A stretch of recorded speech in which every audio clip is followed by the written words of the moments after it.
Money doesn't always have value, whether it's represented by a seashell, a metal coin, a piece of paper, or a string of code mined electronically by a computer. The value of money depends on the importance that people place on it as a medium of exchange, a unit of measurement, and a storehouse for wealth. Money allows people to trade goods and services indirectly. It helps communicate the price of goods and provides individuals with a way to store their wealth. It is valuable as a unit of account, a socially accepted standard by which things are priced and with which payment is accepted. However, both the usage and form of money have evolved throughout history.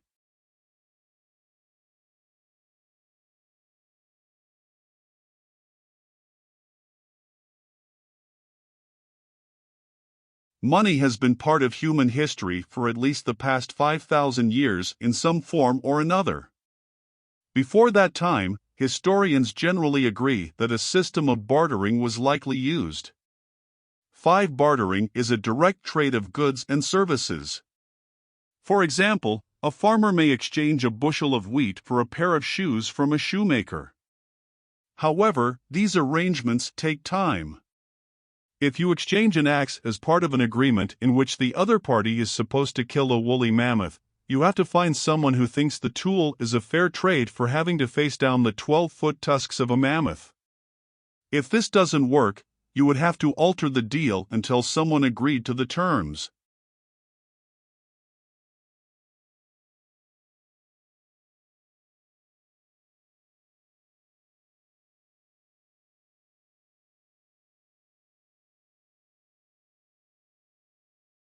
Meanwhile, further west during this era, 6th century BCE Greek poet Xenophanes, quoted by the historian Herodotus, ascribed the invention of metal coinage to the Lydians.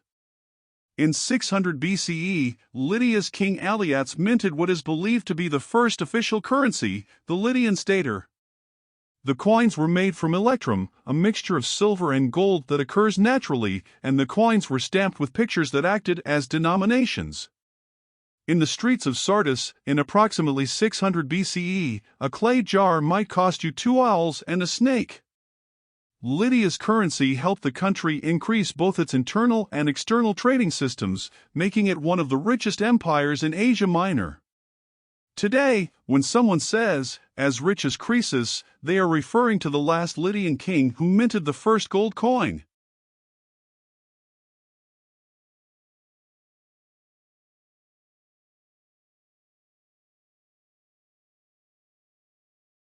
During 1260 CE, the Yuan dynasty of China moved from coins to paper money. By the time Marco Polo, a Venetian merchant, explorer, and writer who traveled through Asia along the Silk Road, visited China in approximately 1271 CE, the Emperor of China had a good handle on both the money supply and its various denominations. In fact, in the place where modern American bills say, "In God we trust," the Chinese inscription at that time warned, "Those who are counterfeiting will be beheaded." Parts of Europe still used metal coins as their sole form of currency until the 16th century. Colonial acquisitions of new territories via European conquest provided new sources of precious metals and enabled European nations to keep minting a greater quantity of coins. But banks eventually started using paper banknotes for depositors and borrowers to carry around in place of metal coins. These notes could be taken to the bank at any time and exchanged for their face value in metal, usually silver or gold, coins. This paper money could be used to buy goods and services. In this way, it operated much like currency does today in the modern world. But it was issued by banks and private institutions rather than the government, which is now responsible for issuing currency in most countries. The first paper currency issued by European governments was actually issued by their colonial governments in North America. Because shipments between Europe and the North American colonies took a long time, colonies often ran out of cash. Instead of going back to a barter system, the colonial governments issued IOUs that traded as currency. The first instance was in Canada, then a French colony, in 1685 when soldiers were issued playing cards denominated and signed by the governor to use as cash instead of coins from France.